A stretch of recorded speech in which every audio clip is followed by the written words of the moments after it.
ni kuri Big Dream Media. Reka ngushimire wewe wamudutera intege mu kudukurikirana iminsi yose. Nogura ngutumira muri commentaire nimufite ikibazo cyangwa intererano. Nako bashasha ndabatumiye gufenda kuri j'aime na s'abonner kugira ngo mwabe mu video yacu. Iminsi yose tuyashizeko. Nkuko twabibonye muri video zishize twashe kubona yuko bimwe mu bintu bituma bagira ikibazo cya stress ni ibintu bifatiye ku bukene bw'amafaranga. Ariko rero abahinga n'abashakashatsi mu by'ubutunzi bw'amafaranga barashoboye kwerekana yuko hari amakosha ane abantu benshi bakunda gukora atuma bama muri stress zifatiye ku mafaranga. Ku buryo nawe uzimenya hamkazi yibara yo gufasha kwirinda stress zitakenewe zifatiye ku bukene bw'amafaranga. Ikosha rya mbere ni kudategura neza mu buryo buboneka ukuntu ugiye kongereza amafaranga yawe cyangwa ubutunzi bwawe usanze winjiza.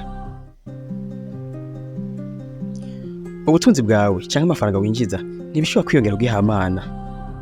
Uteza gushiraho inzira ziboneka zerekana ukuntu agiye kwiyongera. Ariko abantu benshi bihutira kongereza ivyankenerwa canke ndebezwe gusumba uko bengereza ukuntu ubutunzi bwawe bwinjira. Ibyo bikatuma bama muri stress kuko basanga bakenera byinshi gusuma amafaranga binjiza. Hari inzira nyinshi cyane ukoresha kugira ngo ubutunzi bwawe bwiyongere. Inzira ya mbere ni ukongereza umwanya ukoresha mu kazi kawe ka misi yose kugira ngo umwembe wiyongere. Canke naho ukaronda kandi kazi wokora haruhande yako usanzwe gukora kugira ngo bisahirizanye.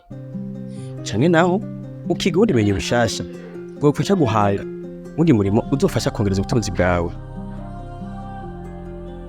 Ikosha rigira kabiri ni uguhamira ubutunzi bwinshi umwanya muto. Kongereza ubutunzi bwawe ni nko kunyonga imodoka. Imbere yuko uyitwariza kuri vitesse yo hejuru ni nkenerwa ko umaze kwiga kwikontrola kuri vitesse yo hasi. N'amafaranga nuko imbere yuko uhamira kuronka amafaranga menshi cyane umwanya muto manza wige gutunganya neza ayo mako usanzwe uronka hamuyagwize. Ikosha rya gatatu ni ugukoresha amafaranga utararonka. Uramaze gukoresha amafaranga utararonka si vyiza. Abantu benshi cyane bararira yuko arika kubera gusa bisanze bitaye mu madeni kubera hari umuntu kanaka yabemereye amafaranga ariko birangira atayabahaye. Nawe ugiye kwatsa ugiye yubari. Ikosha rya kane rituma abantu benshi bamana stress afite ku mafaranga ni ugufata ideni utateguye neza uko uzorikoresha.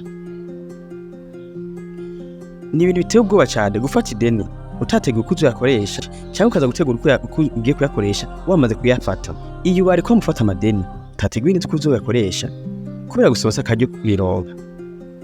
Ahubwo ufata ideni wateguye neza uko uzorikoresha n'inzira uzoca mu bwangu ririhe.